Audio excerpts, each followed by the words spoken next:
안녕하세요. 일품영어학원입니다. 오늘은 이제 그 문법 강의 말고 독해 강의를 할 생각이에요. 그 독해할 때 여러분들이 생각보다 많이 답을 많이 틀려요. 그래서 보통은 내가 독해를 많이 틀리는 이유가 1번 단어가 약해서, 그 다음에 2번 문법을 몰라서, 3번 아예 영어가 재미가 없어서, 4번 관심이 없어서, 5번 단어를 읽을 줄 몰라서. 이유를 굳이 대자면 정말 많은 이유들이 있어요. 그래서 오늘은 어떻게 하면 이제 독해를 좀 더 쉽고 잘할 수 있게 되는가에 대해서 잠깐만 얘기를 할 건데, 그 얘기를 하기 전에 여러분들한테 그 선생님이 원하는 게, 그 수업을 들으려면 1번 최소한 문장의 형식하고 2번 팔품사 정도는 여러분들이 알고서 이제 들어와야 돼요. 알고서. 이 두 개를 모르는 상태에서 나는 문장의 형식도 쌤 잘 모르고요, 팔품사는 아예 관심도 없어요 하는 상태에서 독해를 하게 되면 그냥 말도 안 되는 거지. 아무것도 안 되는 거예요. 그래서 보통 이제 요렇게 지금 이제 우리 독해 연습들을 할 건데, 천천히 하나씩 보여줄 건데, 문제를 푸는 요령들이 있어요. 그러니까 각각의 독해 문제에서 어떤 것들을 원하는가를 이제 나한테 물어보는 그런 문제 형식들이 있는데, 지금 여러분들이 기억해야 될 게 아까 얘기한 것처럼 문장의 형식을 내가 알고 있어야 되고, 그리고 팔품사를 알아야지 선생님이 설명하는 것들을 여러분들이 이해를 할 수가 있고요. 그 이해가 된 상태에서 적용이 가능하고 이제 독해가 가능하다고 생각하면 됩니다.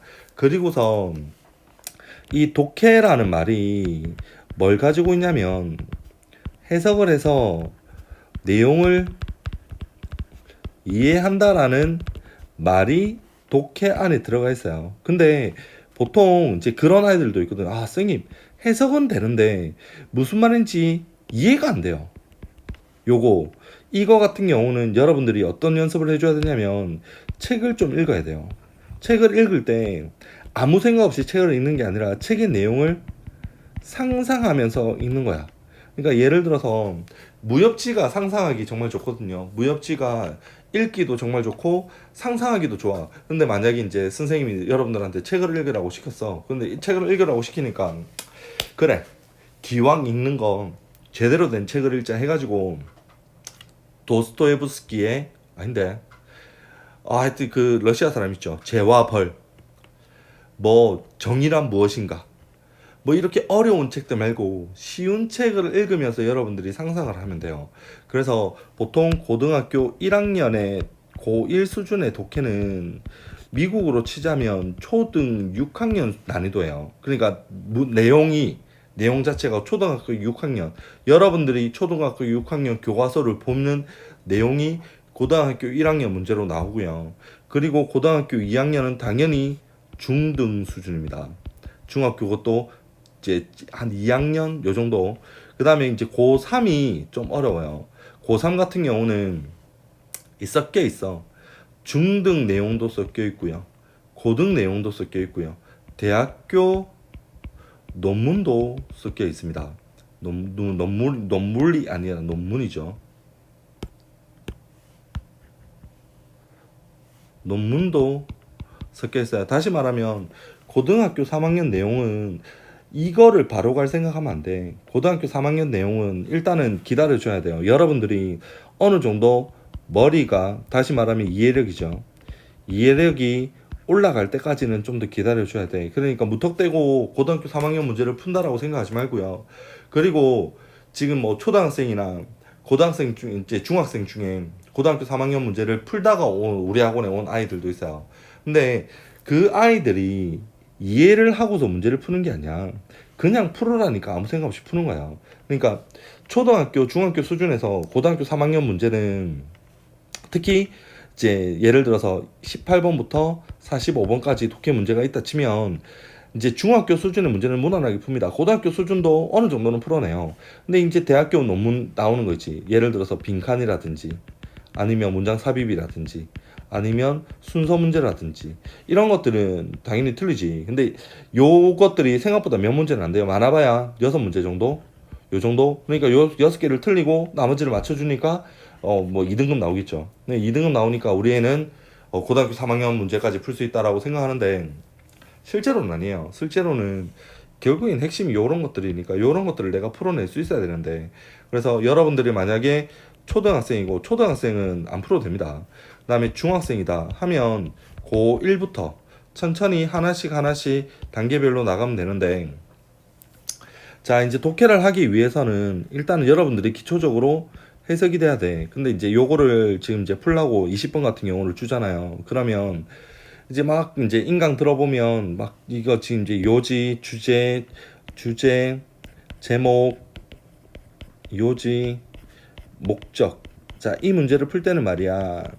but이나 however이나 아니면 뭐 altho라든지 또는 should라든지 아니면 must라든지 have to라든지 이런 것들이 있는 게 이 글의 주제문이야 라고 보통은 인강에서 이제 학교에서 학원에서 선생님들이 설명을 되게 많이 해줘요. 근데 여러분 독해를 할 때 이거 보이나?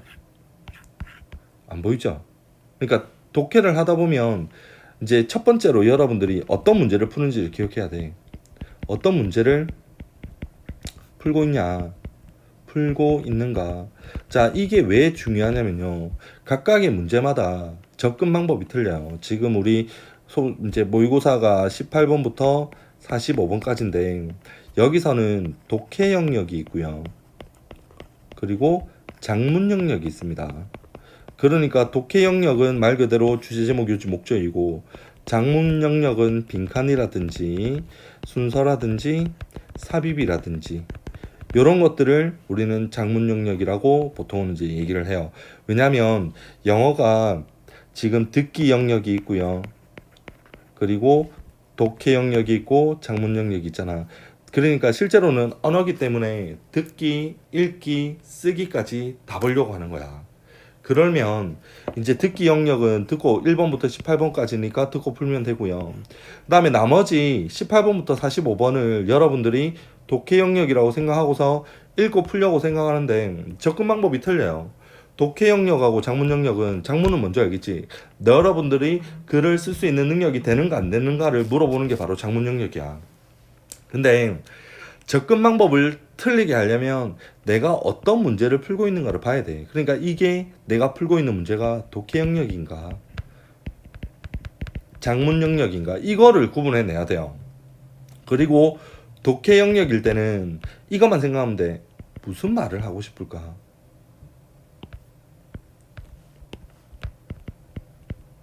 아, 왜 이래?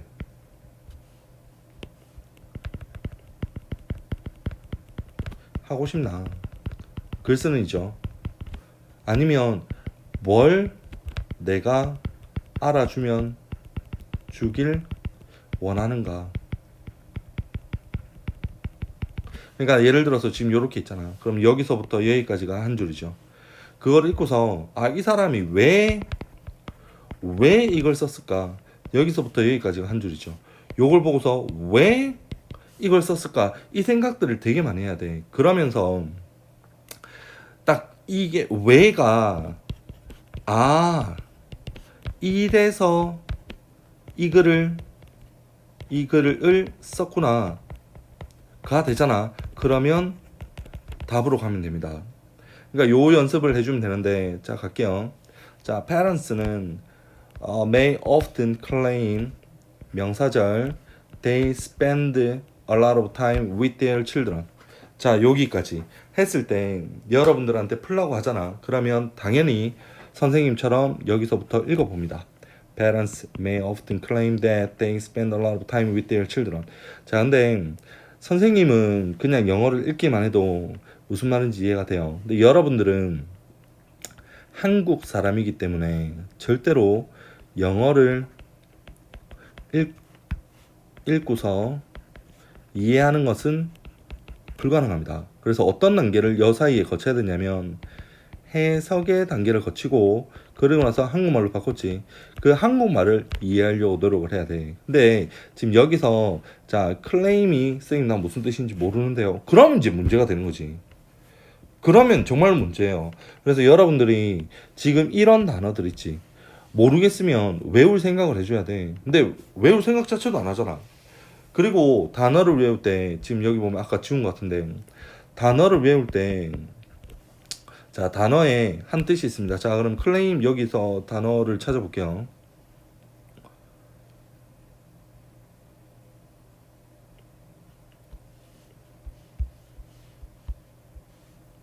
자, 그래서 단어를 찾았어. 그리고서 쌤은 YBM 본댔죠. 자, 여기 보면 지금 쭉 보면 와, 봐봐. 클레임 한 단어에 지금 뜻이 한 열 몇 개가 돼요. 근데 여러분들은 뭘 배우냐면 여기 나와 있는 제일 처음 거 요구하다 요거만 외우는 거지. 요구하다. 그러니까 나머지는 다 나머지 머릿속에 없어. 근데 실제로 클레임이 여기 3번에 보면 주장하다 있죠. 주장하다로 쓰이는 경우가 분명히 있거든. 근데 그런 것까지 생각을 못 하는 거야. 그런 것까지. 그러니까 요거는 이제 나는 그래 요구하다로 외웠어. 자 요구하다로 외웠어요. 자 그래서 요거를 요구하다로 이제 쓴 거야. 자 부모들은 요구합니다. 그들이 많은 시간을 쓴다고 요구한다. 그러면 이제 머릿속으로 이해가 안 되는 거지.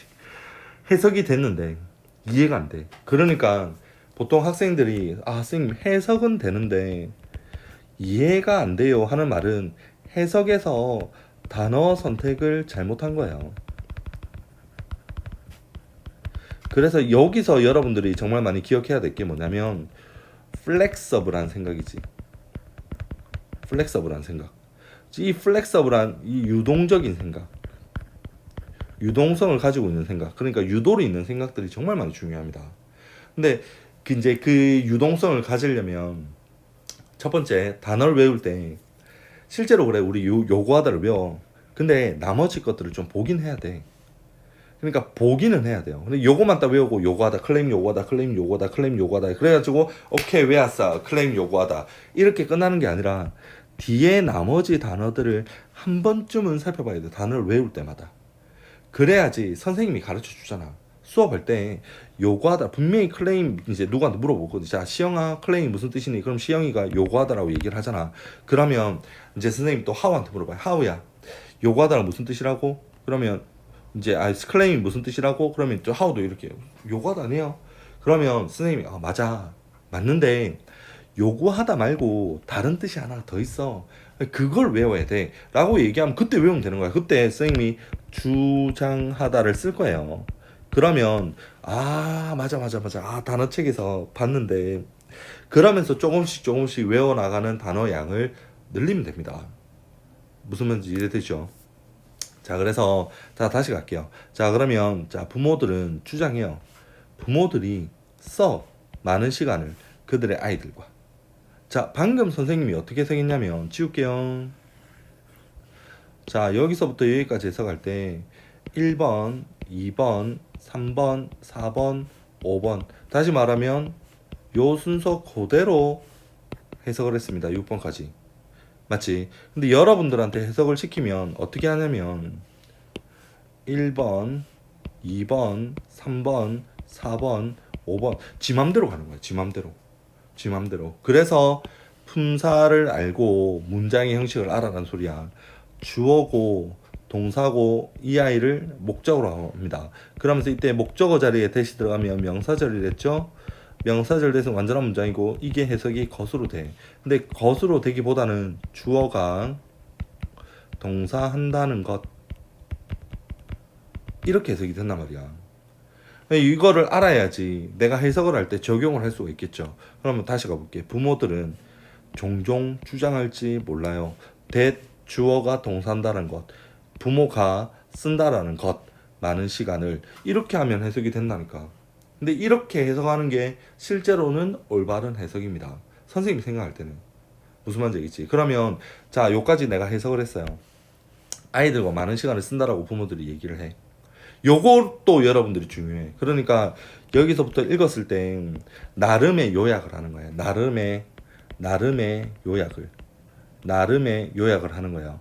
그러니까 예를 들어서 여기서부터 여기까지를 완벽하게 해석을 한 다음에 자, 부모들은 종종 주장합니다.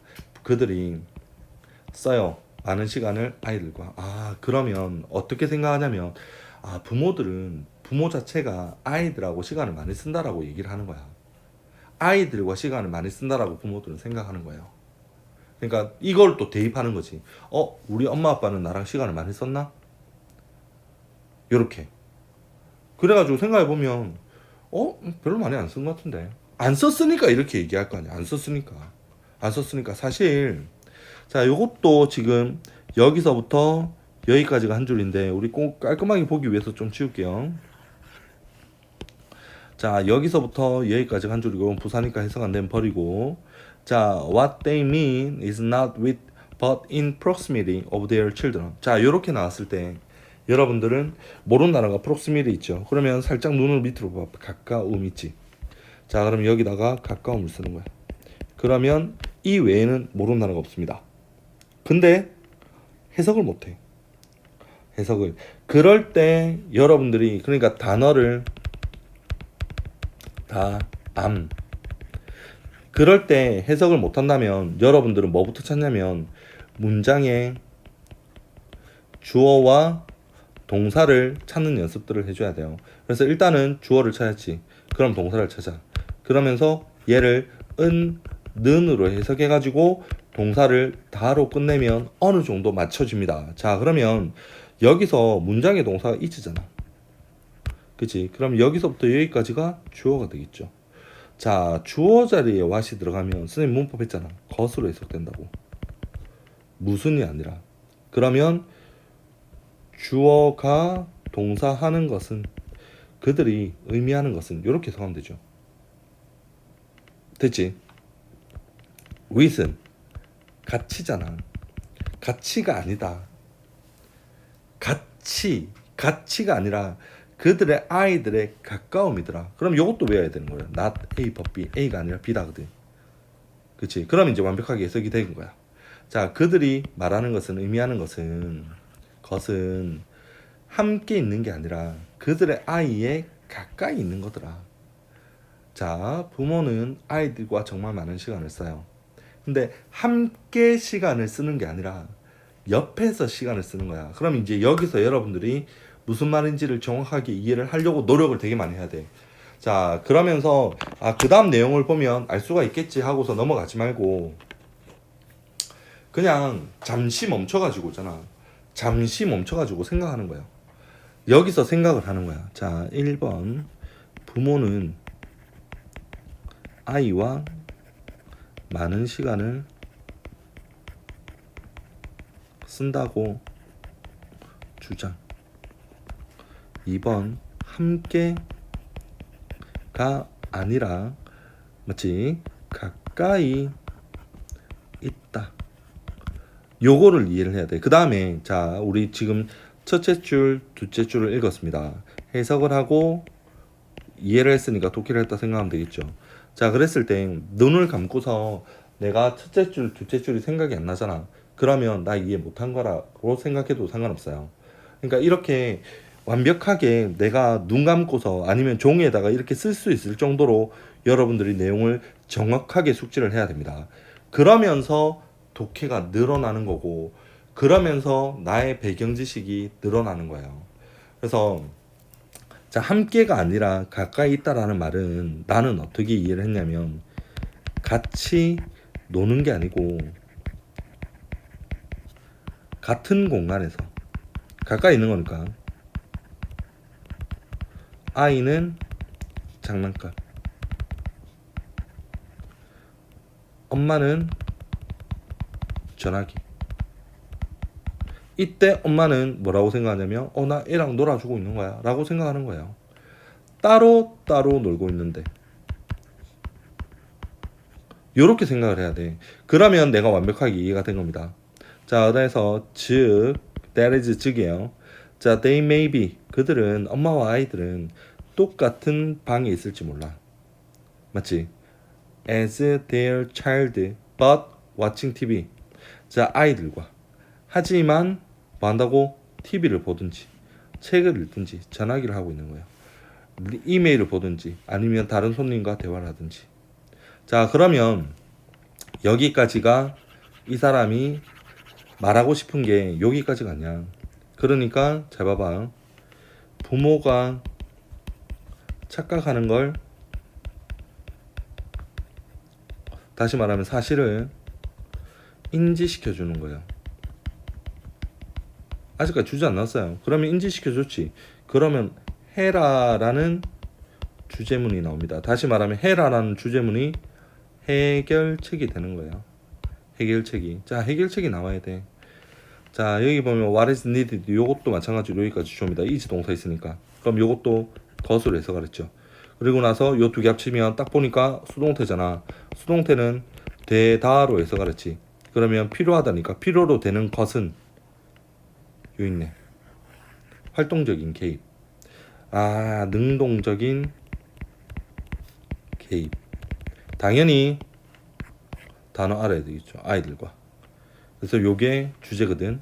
자, 그랬을 때 선생님은 주제를 찾았어요. 그러면 여기서 바로 넘어가는 거야. 자, 부모는 적극적으로 함께 해야 한다. 적극적으로. 여기 보면 요 있죠. 액티브. 함께. 개입. 그래서 답은 1번입니다. 무슨 말인지 이해되니? 이렇게 푸는 게 독해예요. 선생님이 여러분들한테 원하는 게 바로 이런 식의 독해입니다. 근데 이렇게 안 해주면 진짜 안 늘어요. 그러니까 이제 단어를 많이 외우기 때문에 어느 정도 수준까지는 올라가거든. 어느 정도 수준이라는 것은 한 고등학교 모의고사를 치면 2등급 정도? 80점 이상?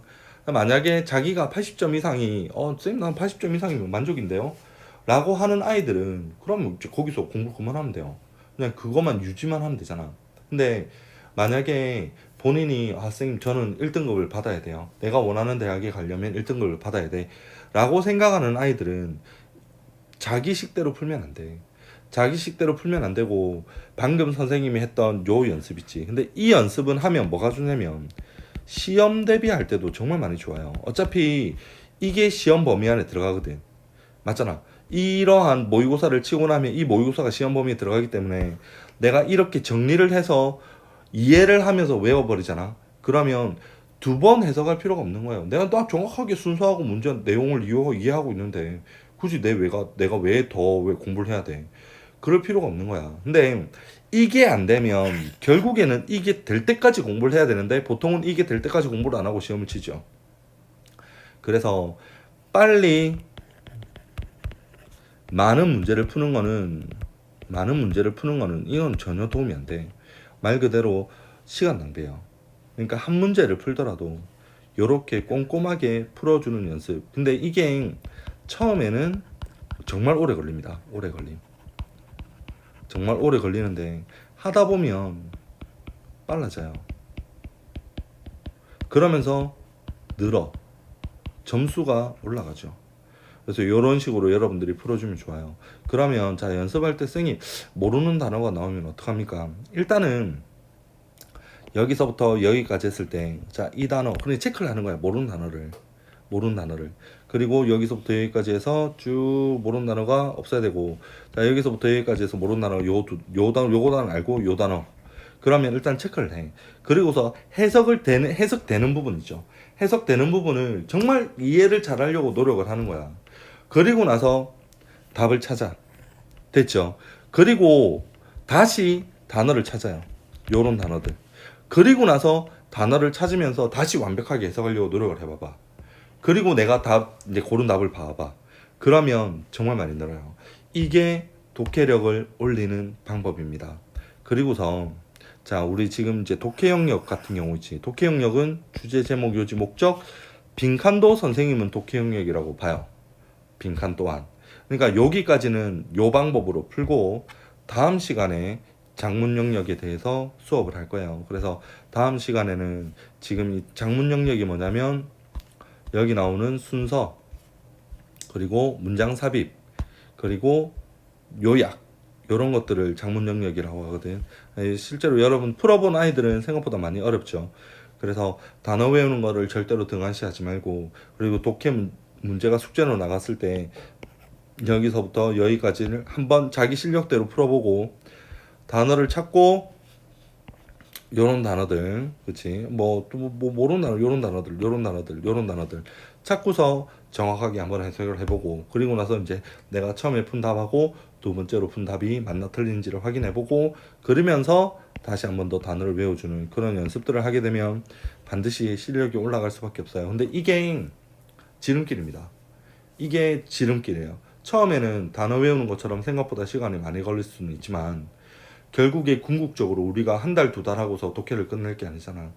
길게 보면 뭐 3년, 더 길게 보면 탭스까지, 뭐 토익까지, 토플까지 살펴보면 10년, 20년 동안 영어를 하게 됩니다. 그럴 때 반드시 도움이 되는 영어니까 여러분들이 까먹지 말고 꼭 이제 선생님이 가르쳐 준 방법들을 해주고요.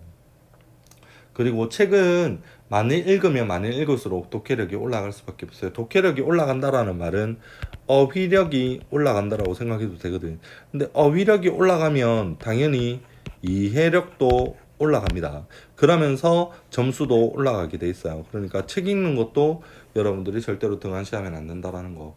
근데 이렇게 분명히 방법도 얘기해주고 길도 보여주고 해도 하는 애들만 하지 안 하는 애들은 안 하죠. 맞지? 그러면서 또 남 탓하는 거지. 뭐 시간이 없어서 해도 안 늘어서 그건 다 핑계입니다.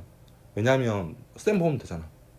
그렇지? 쌤 보면 쌤이 다 여러 가지 방법들을 해보고서 가장 좋고 가장 빠르고 최선의 방법들을 여러분들한테 설명해 주는 거니까 반드시 가르쳐 준 대로 할 수 있도록 하시고, 다음 시간에는 아마 내일이나 아니면 다음 주 토요일쯤에 그 나머지 이제 독해 요령을 할 건데 그 강의도 생각보다 정말 좋을 거예요.